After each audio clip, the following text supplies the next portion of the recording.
Mr. Philippines, our grand winner. You know, Mr. Philippines, we actually have a lot of questions prepared for you by our friends over at Miss Astrology. Are you ready? We'll see. This will be very casual, alright? Okay, no problem. So our first question, how are you feeling right now?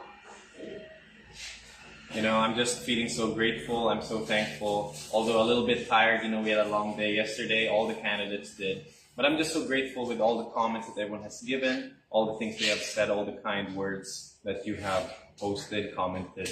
You know, it means so much to me. And yeah, that's all I'm feeling. Grateful. Right, Mr. Philippines, what was the first thing that you did when you won? The first thing I did when I won was thank my family for coming, and then I went to sleep because I was really tired. We had a long day, we had rehearsals, and we got up early just to make sure the show was as perfect as possible. As you know, we had all those dancers who performed in between, and of course we also had to prepare for all our formal wear, our swimwear, the production number. So yeah, we just had to make sure that everything was perfect, and I'm just so happy with how the show came out. Alright, Mr. Philippines, so a lot of your supporters were actually watching you live at the Bali Duet Theater. So who was the first person that you called after the pageant?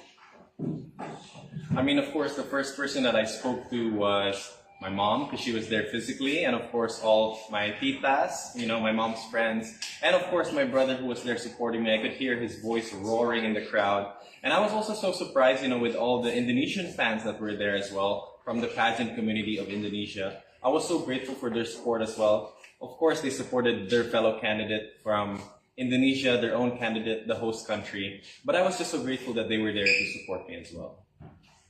Alright, now Eric, what was going through your mind when you were announced as the winner?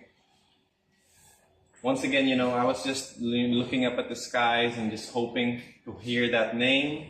I know that I did perform at my best and I gave it my all, and I was just hoping that truly it was my name that would be called.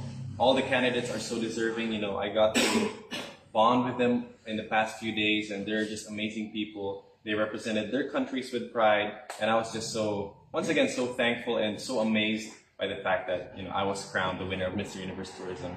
So grateful, so humbled.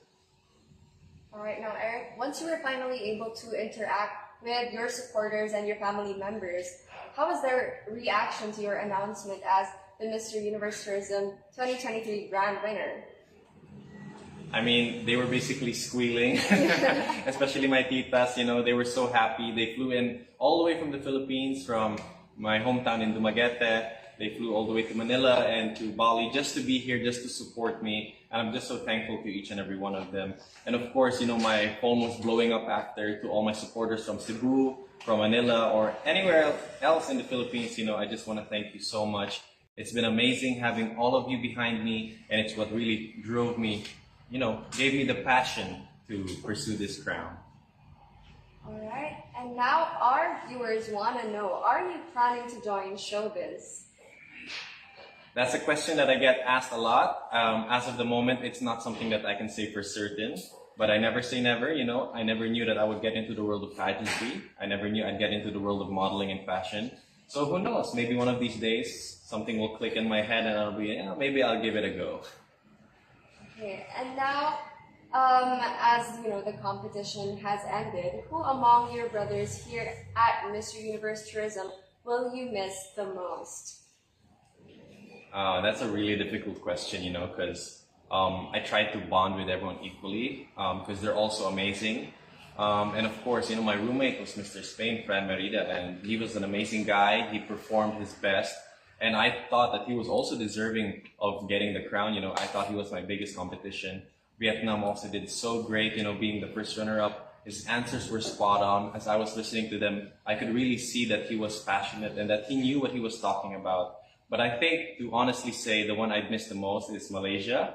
Faris, you know, he's been a very close friend of mine. He's a funny guy. He reminds me of my fellow Filipinos, you know, my barkada back home. And yeah, I'm gonna miss him, and I hope to see him, you know, in coming events. Maybe he has some beatboxing gigs, or, you know, maybe some, he said it was his last pageant, but we'll see. All right, now after such a heavy question, let's lighten it up, right?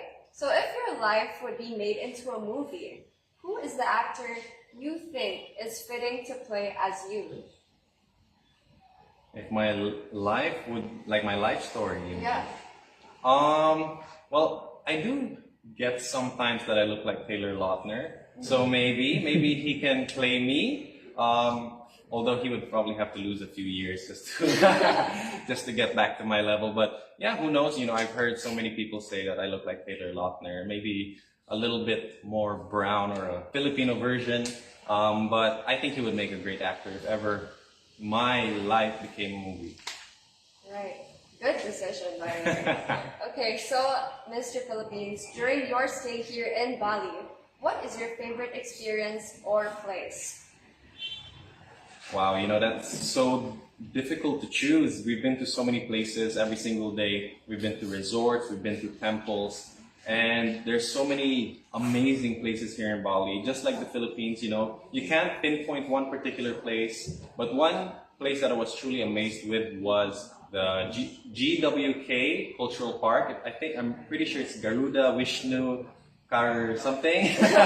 It's hard for me to pronounce. But yeah, it was this huge statue basically, and it's the 4th largest statue in the world. We got to go inside and tour inside. It's basically like a museum in there, and you know, it's really breathtaking when you see it up close. You know, pictures and videos don't do it justice. It really towers. You like end up looking at the sky just to see the tip of the statue. It was really a sight to behold. All right, now Eric, what was the most challenging experience during the pageant? That's a very good question. I'll be honest, for me, the most challenging experience was enduring the heat. I mean, I'm used to the heat in the Philippines, but it's so humid here in Bali. I mean, the temperature is, you know, it's very hot. The weather is beautiful, but it is very hot. We ended up sweating and our makeup's coming off and trying to prevent sunburn because we have a shoot the next day or we have a show the next day. So, you know, you run into for example, we had a shoot with Mississology at the resort. I think it was Whitestone. Yeah, it was Whitestone, Bali.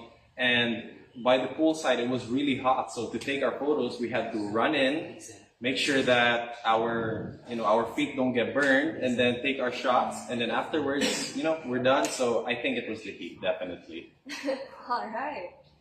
I would never expect that answer from you, especially coming from the Philippines. So our second to the last question. What are your plans during your reign? Actually, you know, I've already spoke to the organizers about this, although I haven't gone into depth with them. I have so many plans other than pursuing my modeling career and using this as a stepping stone to more possibilities and more opportunities. I have also so many big plans for Mr. Universe Tourism. You know, I see it as a very grand pageant. You know, it's about honor, intelligence, and substance. And that's what it's all about. And I truly believe that, you know, we need more candidates, we need more representatives, because there's so much that each country can offer and bring to this pageant. You know, it's about sustainable tourism, and each country needs to be able to represent themselves for their own sustainable tourism. So yeah, big plans, and I really hope to make it happen. So guys, next year, if you have a representative from your country, please do bring someone forward. You know, we need more candidates. As you know, we only had 8 this year, and although it was 8 amazing candidates, it would be even more amazing with more people. All right, and now Eric, can you give a message to all your supporters? Guys, I'm going to be making a post today. I know I haven't made any proper post yet. In fact, I was making one before the shoot, but I haven't finished. I just want to thank you all so much, you know, to the designers out there, my family, the team behind this, the makeup artists, and of course, all the supporters from all around the world, but especially the Philippines, the Filipinos. Maraming salamat po. It's, you know, it's so heartwarming, and I keep repeating it, but I'm just so eternally grateful for all of you. A lot of people tend to forget that when they get their title, it's because of their supporters. It's because of the people who pushed them to be there. And, you know, I was feeling a little bit nervous, I'll be honest. But when this thing was shared about my closed door interview, and I read all the comments about how they saying, you know, I'm the perfect fit, it really made me feel calm, it made me feel confident, and it made me feel ready for that crown. So really, thank you all so much. I'll be making a post soon, and I'll be more updated on my social media this time, I promise. All right. Thank you so much, Mr. Universe Tourism 2023, our newly crowned winner. Thank you so much, Simone. All right, now you may head over to your photo shoot. All right. Thank you, everyone.